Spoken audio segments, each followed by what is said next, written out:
Saya nggak lihat mas, dan malah belum ada motor yang masuk dari tadi. Emang masnya lewat mana? Assalamualaikum warahmatullahi wabarakatuh. Kembali lagi bersama saya Dimas Horror Story. Kali ini kita sedang berada di segmen kisah misteri. Cerita ini dari teman kita yang ada di Bogor. Dulu sekitar tahun 2007. Sebut saja dia adalah Rio, di mana ibunya sedang mengalami krisis dan dirawat di sebuah rumah sakit di Bogor. Ibunya mengalami pendarahan karena keguguran. Menurut dokter, ibunya harus segera mendapatkan transfusi darah. Lalu dokternya memanggil. Mas, ibunya harus segera mendapatkan transfusi darah karena beliau membutuhkan sekitar 6 kantong dan kebetulan stok rumah sakit sedang kosong. Jadi, mas harus ambil darahnya di bank darah. Kalau nggak ada juga, terpaksa mas harus ke Keramat Jati. Tapi, kemungkinan ibunya mas hanya bertahan 1 jam dari sekarang. Nanti saya buatkanlah surat pengantarnya. Wah, baik dok, baik dok. Saat itu, Rio betul-betul dilanda dengan kecemasan. Yang emang, anak mana yang gak sedih kalau diberitahu, kalau gak bener-bener ada darah itu, ibunya akan mati gitu loh. Siapa yang gak sedih? Karena melihat kondisi ibunya yang sudah tak sadarkan diri. Bingung tuh, saat itu Rio sama sekali tidak memegang uang. Sedikit pun gak megang uang dia. Dan bagaimana dia bisa sampai ke bank darah dalam waktu 1 jam. Itu pun pulang pergi. Sementara Rio tak memegang uang.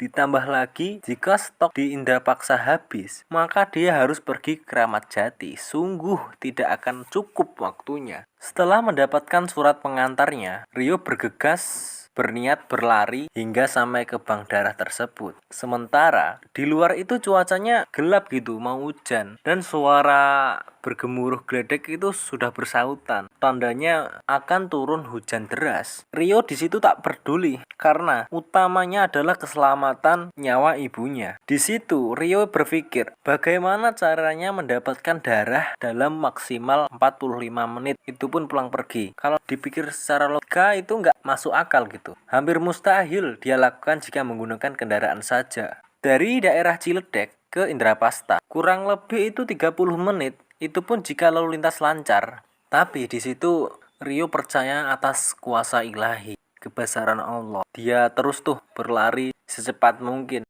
Dan di pertigaan, hujan deras dan disertai kilat dan petir. Dia tak peduli. Dia terus tuh berlari secepatnya tanpa henti. Dan naasnya, baru sampai di jembatan Cimanggung, napasnya tidak kuat lagi. Rio beranikan diri untuk menumpang sebuah angkot ke arah warung jambu. Rio bilang tuh ke sopir angkotnya, Bang, boleh minta tolong nggak? Saya ikut sampai ke warung jambu. Saya mau ambil darah buat ibu saya.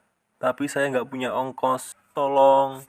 "Nggak pakai lama," langsung dia jawab tuh. Ayo naik nggak apa-apa. Lalu dia duduk di kursi depan. Angkot pun melaju di tengah derasnya hujan. Rio sedikit menggigil karena badannya basah kuyup. Untung tak dapat diraih, malang tak dapat dihindari.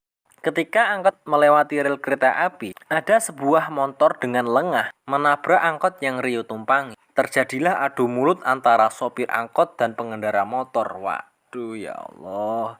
Bayangkan, ketika kalian mau berburu-buru dan ini taruhannya nyawa, tapi malah ada keributan. Langsung tuh nggak pakai lama. Bang, saya turun di sini aja ya.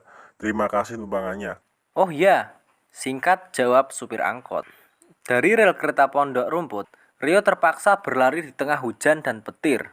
Rio terus berlari secepatnya, menyusuri jalan pemuda. Hingga akhirnya, dia sampai di daerah Warung Jambu. Kemudian, dia terus berlari tuh untuk menuju Bank Darah. Dengan tubuh yang sudah basah kuyup dan napas ngos-ngosan, dia akhirnya sampai di Indraprasta.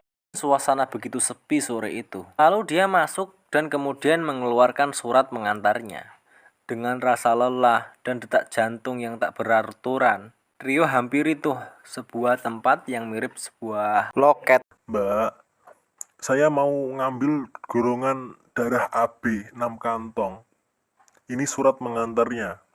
Oh iya mas, sebentar ya, saya cek dulu. Setelah selesai mengecek, lalu penjaga loket berkata, Mohon maaf mas, untuk darah golongan AB, stok kami sudah kosong. Barusan saja ada bapak-bapak mau ngambil darah yang sama.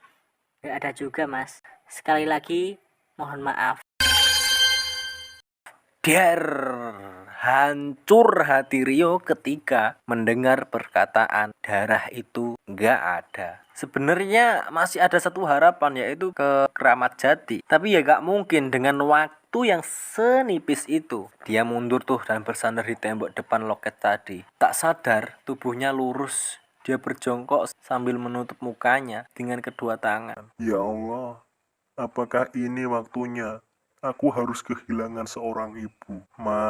Maafin aku. Aku gak berguna, bahkan untuk mendapatkan darah aja aku gak berhasil. Dasar aku ini anak bodoh. Tiba-tiba ada yang menyapa Rio. Mas, kenapa nangis? Rio di situ terkejut. Tiba-tiba ada suara di sampingnya. Lalu Rio menolehlah ke arah suara. Terlihat seorang lelaki 40 tahunan. Beliau terlihat tersenyum dan mukanya benar-benar bersih. Saya mau ngambil darah, Pak. Tapi darahnya udah habis. Buat siapa, Mas? Darahnya? Buat ibu saya, Pak. Ibu saya sedang kritis sekarang karena pendarahan. Sakit apa, Mas? Apa DBD? Bukan, Pak. Pendarahan karena keguguran. Oh ya, Mas. Coba saya lihat surat pengantarnya. Lalu Rio berikan tuh suratnya yang sudah basah kuyup karena tanpa sadar dia remas-remas. Kemudian bapak itu menghampiri loket. Coba tolong mas itu, dia mau ambil darah buat ibunya. Ucap bapak itu kepada penjaga loket.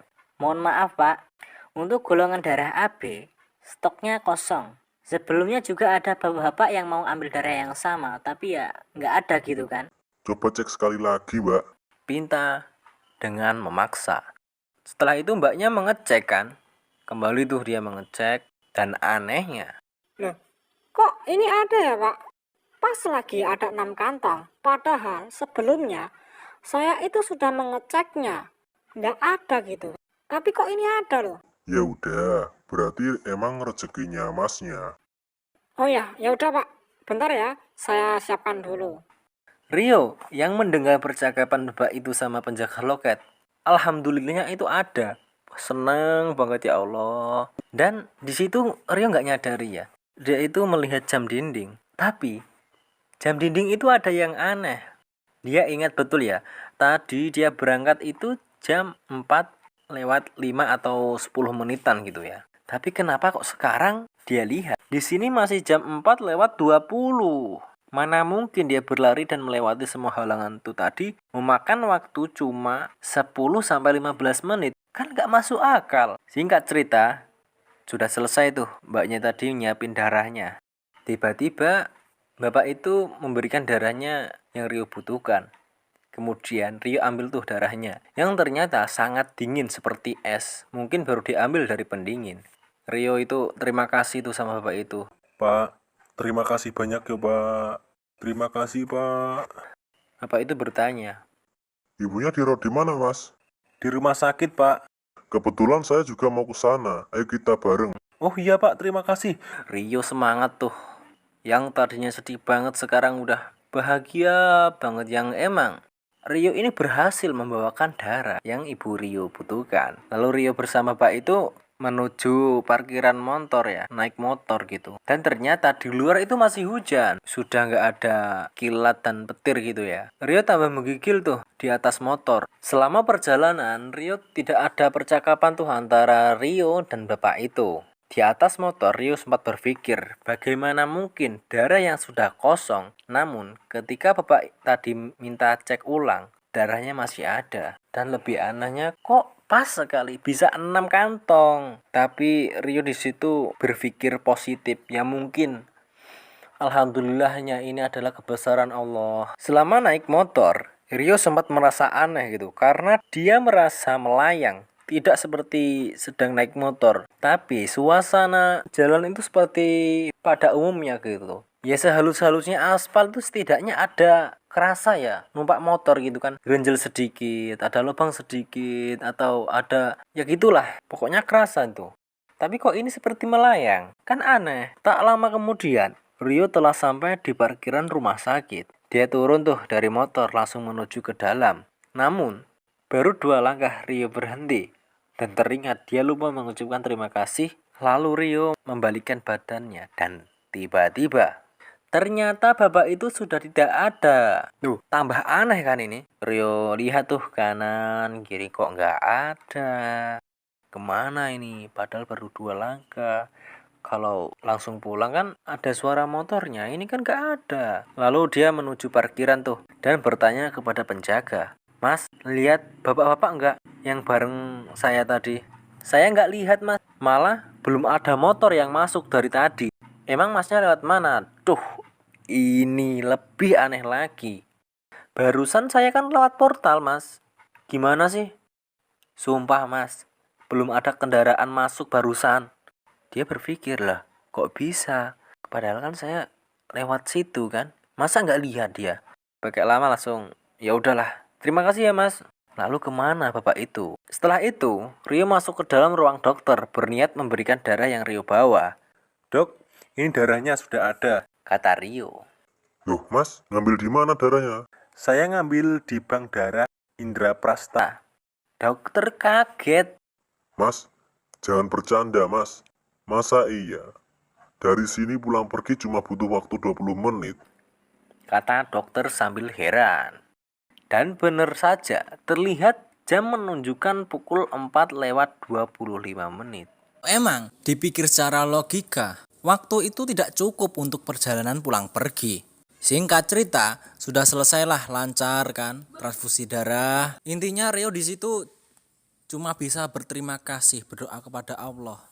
Karena dengan lewat pertolongannya itu, entah itu dari makhluk gaib atau apa, atau malaikat lah pokoknya. Berterima kasih karena sudah menyelamatkan nyawa ibunya. Yang benar-benar itu, kalau lebih dari 1 jam, ibunya itu benar-benar mati gitu kan.